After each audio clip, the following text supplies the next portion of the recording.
Alors, on va s'intéresser aujourd'hui à la correction du 57, page 333 du chapitre sur le produit scalaire dans l'espace. Donc, exercice très classique. Vous avez 3 points ABC. On va vous demander de vérifier qu'ils ne sont pas alignés pour montrer que ça définit bien un plan. On va vous donner un vecteur n avec ses coordonnées dans l'espace, et bien sûr on est dans l'idée qu'on est dans un repère orthonormé, et à partir de là on va vérifier que ce vecteur n est bien normal au plan ABC. Alors je vous rappelle qu'un vecteur normal à un plan, ça veut dire que concrètement, si une droite avait comme vecteur directeur ce vecteur normal, elle serait perpendiculaire au plan, donc ça formerait un angle droit. Et donc comment on montre qu'un vecteur est normal à un plan? Tout simplement en montrant que ce vecteur est orthogonal à deux vecteurs non collinaires du plan. Et donc on va s'intéresser donc au fait que les points ABC ne sont pas alignés. Donc pour montrer que les points ABC ne sont pas alignés, il suffit de montrer que les vecteurs formés par ces points ne sont pas collinaires. On calcule donc les coordonnées du vecteur AB, coordonnées de B moins coordonnées de A, donc 3 moins 2, 0, moins 0, 1, moins 1, donc ça va faire plus 1. On trouve donc première coordonnée 3, moins 3, 1. On va faire pareil avec les coordonnées de AC.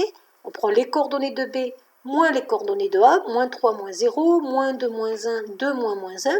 Et on vérifie que ces coordonnées ne sont pas proportionnelles. Donc 3 divisé par moins 3 n'est pas égal à moins 3 divisé par moins 3.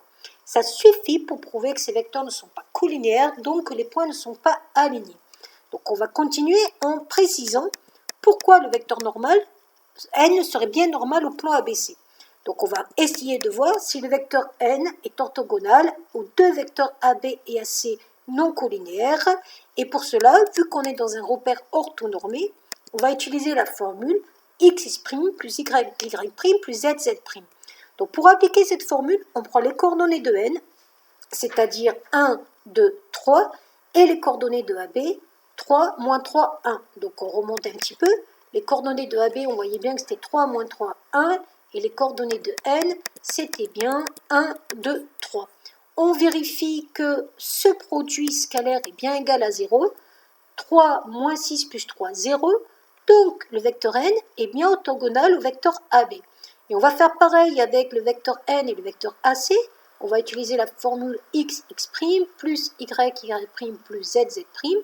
On voit que ça fait 0. Donc le vecteur n est bien orthogonal au vecteur AC. Au final, vous avez bien prouvé que le vecteur n était un vecteur normal au plan. Et ça va vous permettre de trouver une équation cartésienne du plan grâce à ça. Voilà.